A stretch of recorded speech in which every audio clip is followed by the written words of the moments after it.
5 AD. The First Council of Nicea stands as a pivotal moment in Christian history, shaping the religion's doctrine and structure for centuries to come.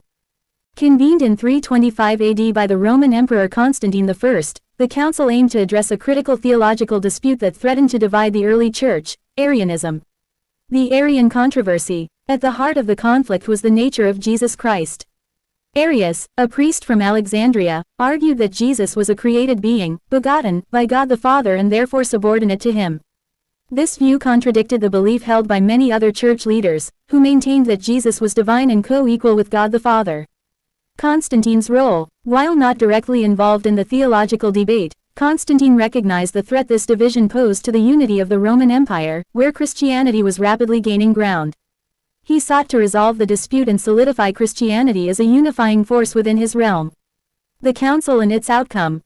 The Council of Nicea brought together over 300 bishops from across the Roman Empire. After weeks of intense debate, the Council condemned Arianism and affirmed the doctrine of the Trinity, which states that God exists as three co-equal and co-eternal persons: Father, Son, Jesus Christ, and Holy Spirit. Key decisions and impacts. The Nicene Creed. The Council produced the Nicene Creed, a concise statement of faith that affirmed the divinity of Christ and condemned Arianism. This creed became a cornerstone of Christian orthodoxy. Condemnation of Arianism. Arius and his followers were declared heretics, and their teachings were officially condemned. Date of Easter. The Council established a uniform date for celebrating Easter, resolving a long-standing dispute within the Church. Strengthening of episcopal authority. The Council affirmed the authority of bishops as leaders within the Church and laid the groundwork for a more hierarchical structure. Legacy. The First Council of Nicea had a profound and lasting impact on Christianity. Doctrinal unity. It established the doctrine of the Trinity as a central tenet of Christian belief, shaping Christian theology for centuries to come.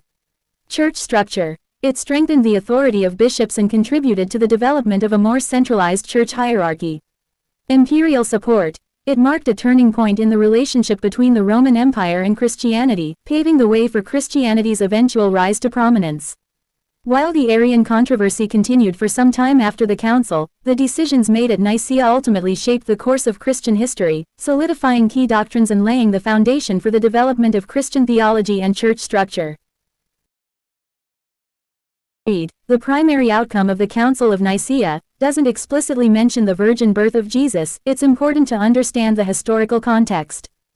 Common belief. By the time of the Council of Nicea, 325 AD, the belief in Jesus' virgin birth was already widespread and accepted among Christians.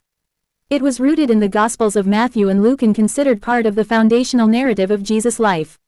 Focus on divinity. The Council's primary concern was addressing the Arian controversy, which challenged Jesus' divinity, not his humanity or the circumstances of his birth.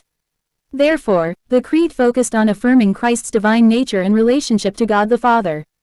Implicit recognition. The Creed's affirmation of Jesus being incarnate of the Holy Spirit and the Virgin Mary indirectly acknowledges the virgin birth. The term incarnate implies Jesus taking on human flesh, and linking this with the Holy Spirit and Virgin Mary aligns with the traditional understanding of the virgin birth. In summary, the Nicene Creed doesn't explicitly state Jesus is the Son of the Virgin Mary.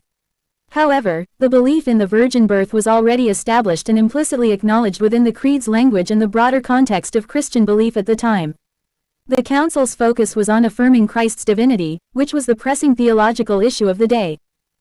It's worth noting that later ecumenical councils and creeds, like the Council of Constantinople 381 AD, explicitly included the virgin birth in their statements of faith. Defining moment in Christian history. The First Council of Nicea, held in 325 AD, was a pivotal event in the history of Christianity. Convened by the Roman Emperor Constantine I, it aimed to resolve a major theological dispute that threatened to divide the early church, the Arian controversy. Here's a breakdown of the key aspects. 1. The Arian controversy. Arius, a priest from Alexandria, argued that Jesus Christ was not divine in the same way as God the Father. He claimed Jesus was begotten by the Father and therefore of a different substance, heterousios, and subordinate to him. This view contradicted the mainstream belief that Jesus was both fully God and fully human, of the same substance, homoousios, with the Father. 2. The Council's purpose. Constantine, eager to maintain unity within the empire, called for a council of bishops to settle the dispute. Over 300 bishops from across the Roman Empire gathered in Nicaea, modern-day Turkey.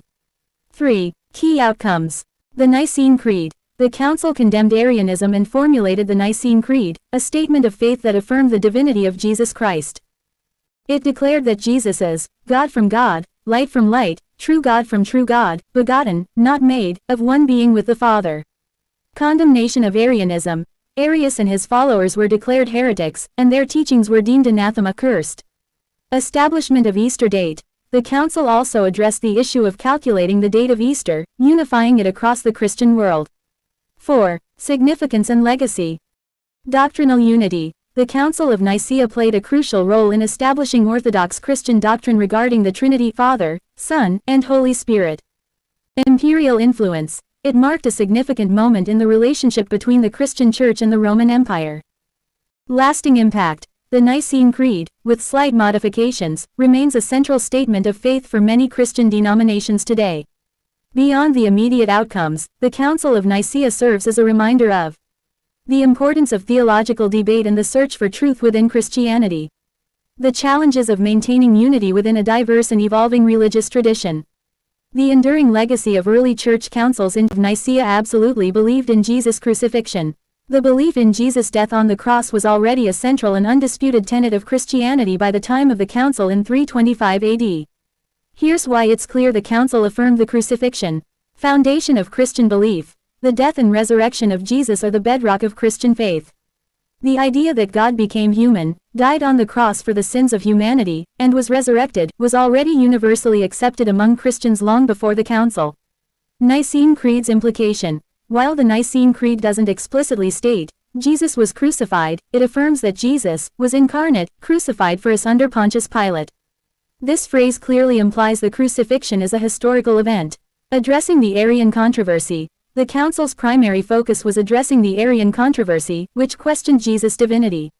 The debate centered on who Jesus was, not whether he was crucified. The very fact that they debated his nature implies they agreed on the basic narrative of his life, including his death. To suggest the Council of Nicea didn't believe in the crucifixion would be akin to suggesting they didn't believe Jesus existed at all. It was a fundamental and universally accepted truth within the early Christian community.